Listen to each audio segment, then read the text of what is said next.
Mr. Ignacio, ito na yung black and white agreement. Uulitin ko, hindi ka makukulong basta't pumayag kang maging state witness laban kay Mayor. Salamat. Pero katulad ng sinabi ko sa inyo, naka-radio silence kami kaya hindi niya makikitain kahit anong sabihin ko. Sa tingin niyo ba may ibang paraan para makipagkita sa inyo si Mayor? Siguro kapag natunugan niya na may kakanta. Ito, tulad ko. Pero bakit ko naman gagawin yun? Eh di tinumba niya ako. Paano kung ibang pangalan yung ibigay mo? Pwede naman. Pero naiintindihan niyo ba itong bigat na kinakaharap natin? Hindi ito basta-bastang tao lang. Si Mayor Glenn to. At hindi siya tatagal sa negosyo na to kung uto-uto lang siya. Mr. Ignacio, magtiwala ka sa amin. May plano kami kung paano mapapaniwala si Mayor sa kung ano man ang plano mong sabihin sa kanya. Babakapang ka namin. Iisa lang naman ang play natin dito eh. Ang gusto natin, mahuli si Mayor. Kaya magtulungan na lang tayo.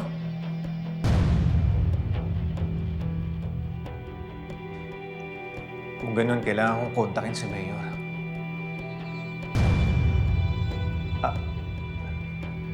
Yung cellphone ko.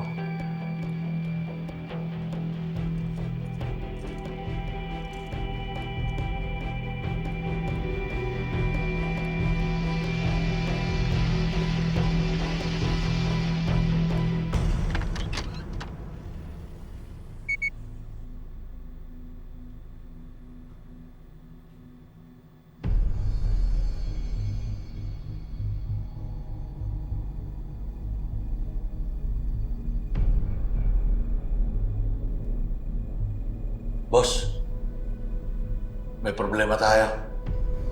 Ano yun?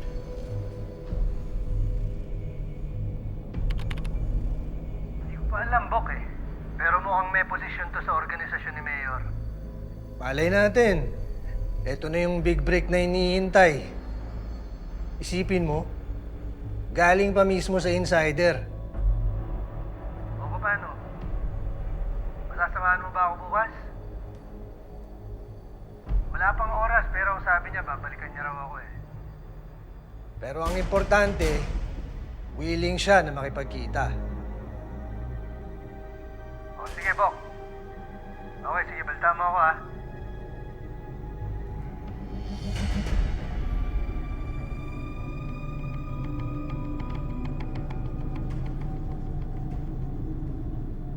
Ito naman namang yung sinasabi ni Mr. Ignacio. Ba't ba ako nasabi?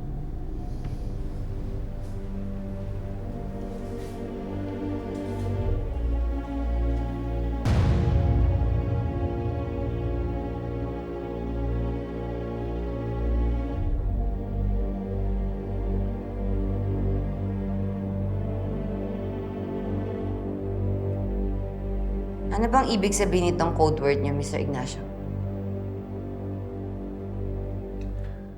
Term yan ng Italian mafia families na ang ibig sabihin, Code of Silence.